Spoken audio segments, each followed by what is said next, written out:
नमस्कार साथियों, आप सभी हमारे नेशनल एकेडमी यूट्यूब चैनल में स्वागत है। तो दोस्तों, जैसा कि मैं आज आप लोगों के लिए कक्षा 12 के लिए कक्षा 12 वालों के लिए एक महत्वपूर्ण डेरिवेशन लेकर आया। एक महत्वपूर्ण टॉपिक है हमारा संधारित्र का समांतर क्रम संयोजन। जैसा कि दोस्तों मैं इसके पहले वाले वीडियो में संधारित्र का श्रेणी क्रम संयोजन बता दिया था। अब इसके बाद हमारा ये वीडियो है संधारित्र का समांतर क्रम संयोजन। तो दोस्तों, इसे समझने के लिए आपको पहले ये जानना होगा कि संधारित्र को समांतर क्रम में जोड़ा कैसे जाता है। पहली बात आप उसे जोड़ना सीखेंगे, फिर उसके बाद हम उसका डेरिवेशन कराएंगे। तो देखिए, जैसे हम मान लेते हैं मैंने संधारित्र का 2-3 प्लेट लिए हैं। मान लीजिए संधारित्र मैंने 2-3 संधारित्र लिए। तो देखिए संधारित्र को जोड़ते कैसे हैं। ठीक, मान लीजिए हमारा पहला संधारित्र है।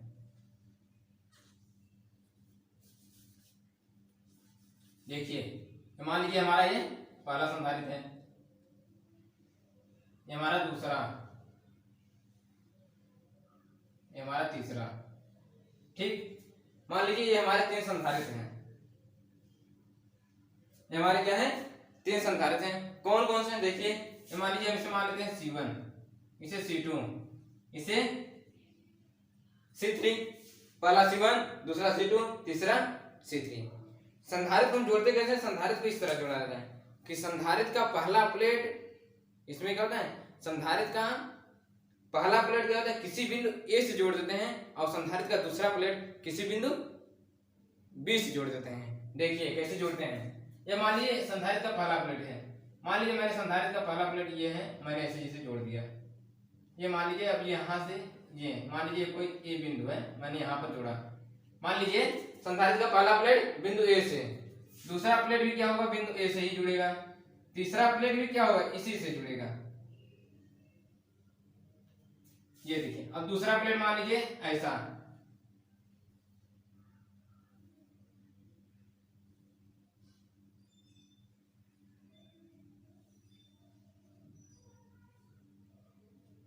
देखिए देखिए क्या होता है। मान लीजिए मैंने संधारित्र का पहला प्लेट सभी पहले प्लेट को बिंदु A से, दूसरे प्लेट को सभी बिंदु B से जोड़ देते हैं। जोड़ने के बाद हम इस पर आवेश देंगे। जब बिंदु A पर आवेश मैंने दिया, मान लीजिए मैंने इस पर प्लस Q आवेश दिया। कितना दिया? प्लस Q आवेश। जैसे ही मैं प्लस Q आवेश दूंगा तो यहां से मतलब आवेश बहना शुरू हो जाएगा। जब यहां से आवेश बहेगी तो वह अनुपात के रूप में विभाजित हो जाएगी।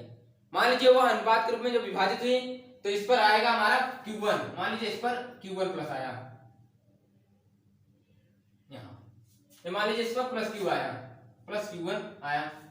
लेकिन एक हमारे प्रेरण की घटना होती है, विद्युत प्रेरण की घटना होती है, जो जिसके कारण इस पर माइनस आवेश हो जाएगा। मान लीजिए इस पर माइनस Q हो गया,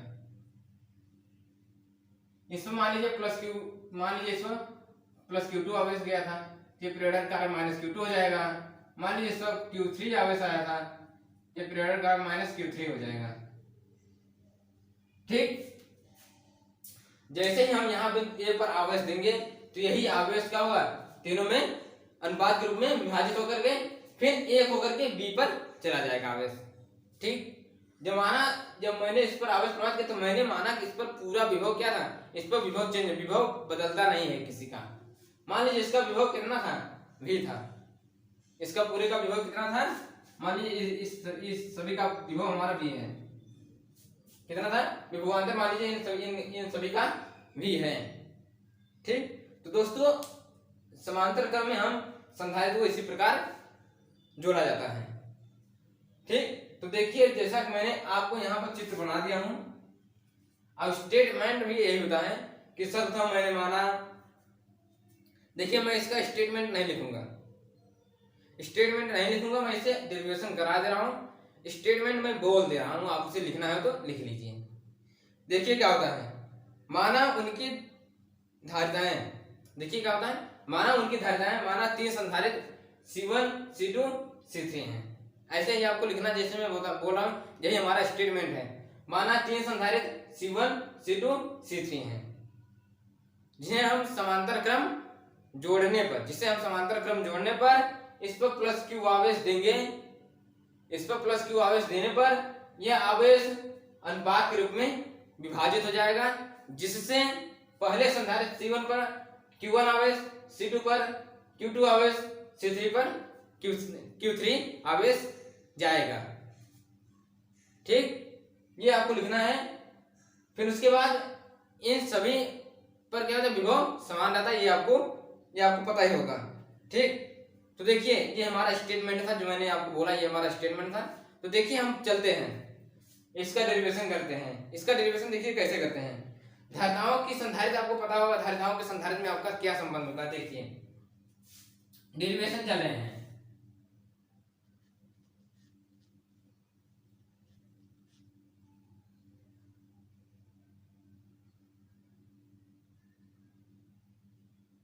धारिताओं का संधारित्र,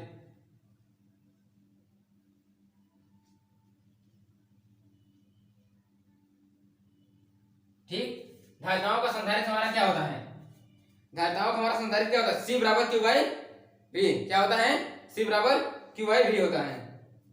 ठीक, C बराबर हमारा क्या होता है, क्यू बाई वी। हमारा C बराबर क्यू बाई वी होता है तो Q बराबर हमारा क्या होगा, Q बराबर सी वी। धारिताओं का संधारित्र हमारा क्या होता है, C बराबर क्यू बाई वी, Q बराबर सी वी। ठीक, ये आपको पता हो गया। अब देखिए हम पहले प्लेट के लिए निकालेंगे, पहले प्लेट के लिए आवेश निकालेंगे। पहले प्लेट पर कितना आवेश गया मैं ये जानूंगा, दूसरे प्लेट पर कितना आवेश गया ये जानूंगा, तीसरे प्लेट पर कितना आवेश गया ये जानूंगा। तो सर्वप्रथम पहले प्लेट का आवेश जानेंगे कि पहले प्लेट का आवेश, पहले प्लेट में कितना आवेश गया। ठीक, देखिए क्या होता है। पहले प्लेट पर आवेश,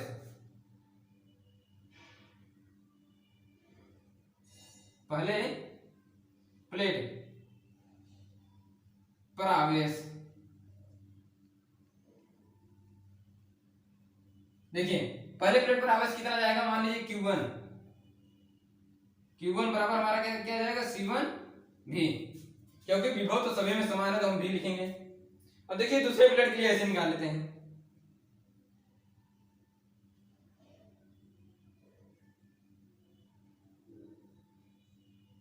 दूसरे प्लेट पर आवेश,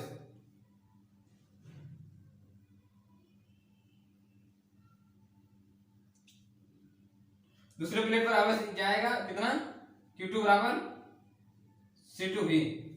इसी प्रकार हम तीसरे प्लेट का निकाल लेते हैं।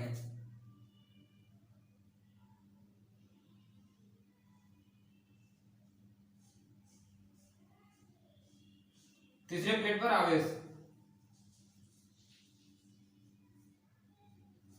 तीसरे प्लेट पर आवेश कितना जाएगा, Q3 बराबर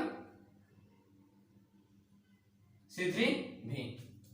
देखिए मैंने क्या किया है, पहले प्लेट हमारा C1 था, C1 को हमारा Q1 आवेश, तो Q1 बराबर C1V होगा, Q1 बराबर C1V1 होगा। उसी प्रकार मैंने तीनों प्लेटों का पहले आवेश निकाला कि इन तीनों प्लेटों पर आवेश गया कितना। ठीक, ये आवेश इस तरफ जाएगा ऐसे।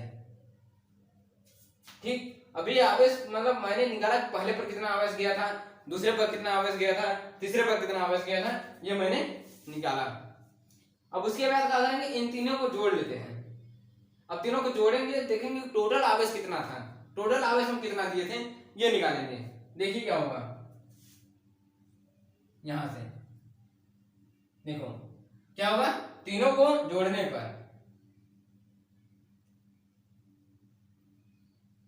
तीनों को जोड़ने पर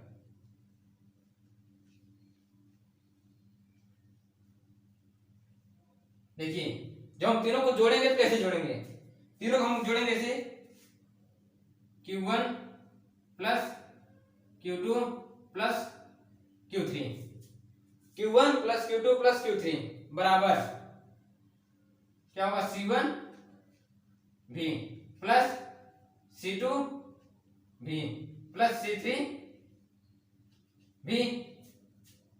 समझ में आ गया, Q1 C1V C2V C3V। अब देखिए इसमें कॉमन क्या मिल रहा है, इसमें कुछ कॉमन मिल रहा है। अब देखिए यहाँ पर हम इसे पूरा Q के बराबर लिख सकते हैं। पूरा आवेश हमने क्या दिया था, पूरा आवेश मैंने Q दिया था तो हमारा Q विभाजित हुआ था, तो ये पूरे ये मान लो इसे हम जैसे देखिए यहाँ पर जब मैंने Q आवेश दिया, जब मैंने इसे Q आवेश प्लस Q आवेश दिया था, लेकिन यही तीन भागों में विभाजित हो गई थी इसमें Q1 Q2 Q3, यही तीनों। जब मैंने इस पर क्या किया था, जब मैंने इस पर Q1 Q प्लस Q आवेश पूरा था हमारा, जब मैंने इस पर प्लस Q आवेश दिया था तो तीन भागों में अनुपात के रूप में विभाजित है। क्या मैं जब इसी को जोड़ लूंगा तो हमारे क्यू के बराबर नहीं होगा? ये हमारे क्यू के बराबर नहीं होगा? होगा, ये हमारे क्यू के बराबर होगा। जैसे मान लीजिए कोई एक सेब है, ये कोई एक सेब है और सेब को मैंने दो भागों में विभाजित कर दिया।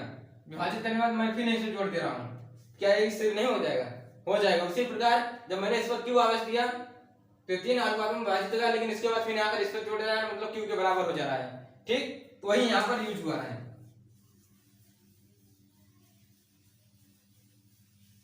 देखिए Q1 Q2 Q3 हमारे किसके बराबर होगा? Q के। हम Q लिख सकते हैं, Q बराबर। फिर देखिए C1 B1 C2 C3 रहेगा। देखिए B इसमें भी है, B इसमें, B को हम बाहर कर लेते हैं। जब मैंने B को बाहर किया, क्या बचेगा? C1 plus C2 plus C3 बचा। जो हमारा इतना आ गया, अब देखिए Q बराबर क्या होता है? यहाँ पर हमारा B होगा, सॉरी थोड़ा सा मिस्टेक हो गई, क्योंकि मैंने B कॉमन लिया है, तो यहाँ पर हमारा क्या होगा? B। अब देखिए Q बराबर क्या होता है? CV। Q बराबर हमारा क्या होता है? CV। तो देखिए लिखेंगे Q बराबर हमारा क्या होता है? CV इक्वल टू V कोष्टक में C1 C2 C3। अब देखिए ये V से ये V कैंसिल, क्या आ गया? C बराबर हमारा क्या आ गया? C1 plus C2 plus C3। ये हमारा होगा संधारित्र। ये हमारा क्या हुआ? संधारित्र। ये हमारा संधारित्र आ गया। ये हमारा क्या हुआ? संधारित्र। समांतर क्रम में संधारित्र हमारा क्या होता है? C बराबर C1 plus C2 plus C3। समांतर क्रम में तुल्य धारिताएं अलग अलग धारिताओं के योग के बराबर होती हैं। समांतर क्रम में क्या होता है? सभी धारिताएं अलग अलग धारिताओं के योग के बराबर होती हैं। अतः इससे यह निष्कर्ष निकलता है कि समांतर क्रम में संधारिताएं संधारित्र लगे हुए हैं तो संधारित्र का सभी धारिताओं का योग कर देने पर उनके योग के बराबर होता है। ठीक, ये हमारा इससे निष्कर्ष निकलता है। ठीक, तो दोस्तों मैं आज के लिए एक महत्वपूर्ण टॉपिक था हमारा संधारित्र के लिए, संधारित्र का समांतर क्रम संयोजन, जो कि मैंने आपको बता दिया अच्छे से। ठीक, तो दोस्तों मैं आपसे रिक्वेस्ट करता हूं कि इस चैनल को ज्यादा से ज्यादा शेयर करें, सब्सक्राइब कराने का प्रयास करें। बहुत बहुत धन्यवाद।